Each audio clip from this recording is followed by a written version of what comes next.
अगर हमें ये जानना है कि सॉइल कैसे बनी, तो पहले हमें ये जानना होगा आखिर रॉक्स कैसे बने।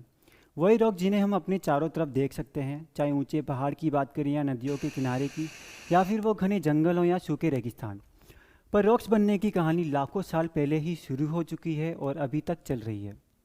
Hello everyone, my self Abhishek Singh, और आज इस वीडियो में हम लोग यही डिस्कस करेंगे कि रॉक्स और फिर उससे सॉइल कैसे बनी।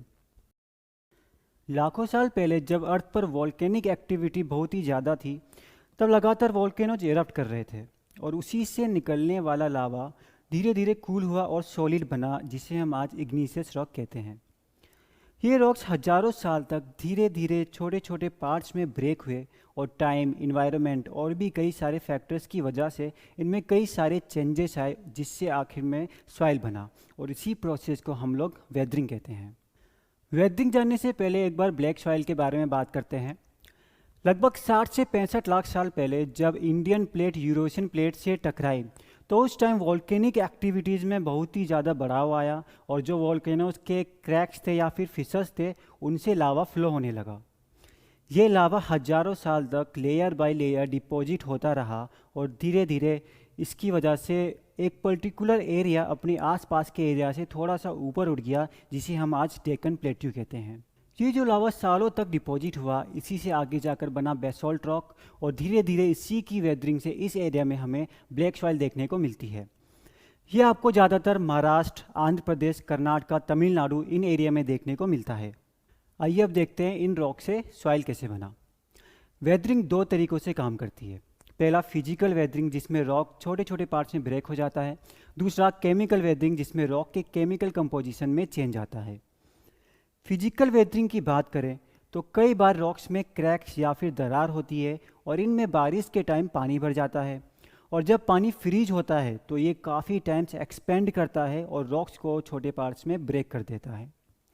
वाटर के अलावा विंड भी कई बार रॉक्स पे एक फोर्स लगाती है और रॉक्स की सरफेस को स्मूथ करती है। कई बार रॉक का आउटर सरफेस सन की वजह से गर्म हो जाता है और रॉक का इनर सरफेस कूल ही रहता है। इस वजह से रॉक के आउटर सरफेस पे लेटरल फोर्सेज लगने लगते हैं और इस वजह से उसकी आउटर लेयर रिमूव या फिर पील ऑफ होने लगती है, जिस चीज़ को हम एक्सफोलिएशन कहते हैं। तो फिजिकल वेदरिंग में हमने देखा कि रॉक स्मॉल पार्ट्स में ब्रेक हुआ। इस स्मॉल पार्ट्स में ब्रेक होने की वजह से कई सारे माइक्रो ऑर्गेनिजम्स, कई सारे केमिकल्स को रॉक पे रिएक्ट करने के लिए एरिया ज़्यादा मिल जाता है। केमिकल वेदरिंग में rock water, oxygen, carbon dioxide या डिफरेंट ऑर्गेनिक एसिड के साथ रिएक्ट करता है, जिससे रॉक के केमिकल कंपोजिशन पर चेंजेस आते हैं। हाइड्रेशन की जैसे बात करें तो रॉक वाटर को एब्जॉर्ब कर लेता है और इससे रॉक थोड़ा सा सॉफ्ट हो जाता है। हाइड्रोलिसिस भी एक बहुत इंपॉर्टेंट प्रोसेस है, जिससे रॉक के स्ट्रक्चर में बहुत ही ज़्यादा चेंजेस आते हैं और इसी प्रोसेस से क्ले फॉर्मेशन जैसे कि वर्म्यूकुलाइट देखने को मिलता है। रॉक में कुछ कंपाउंड ऑक्सीजन के साथ रिएक्ट करते हैं और ऑक्सीडाइज हो जाते हैं, और कुछ ऐसे कंपाउंड्स होते हैं जो ऑक्सीजन को लूज करते हैं और रिड्यूस हो जाते हैं। सॉइल में कार्बन डाइऑक्साइड का कंटेंट थोड़ा ज़्यादा रहता है। इस वजह से कई बार कार्बन डाइऑक्साइड वाटर के साथ रिएक्ट करके कार्बोनिक एसिड प्रोड्यूस करती है और ये कार्बोनिक एसिड धीरे धीरे रॉक को डिजॉल्व करता है। हम वेदरिंग को अपने चारों तरफ देख सकते हैं। वेदरिंग से ही सॉइल बनता है, जिनसे लाखों पेड़ पौधे निकलते हैं, और यही अलग अलग लैंडफॉर्म जैसे वैलीज, कैनियंस, इन सब को शेप देता है। वेदरिंग हमें सिर्फ इन्वायरमेंट या अपने आसपास के नेचर के बारे में ही नहीं, बल्कि अर्थ के बनने की एक कहानी भी बताती है। Thank you for joining us today. Stay curious, और मिलते हैं आपसे नेक्स्ट वीडियो में।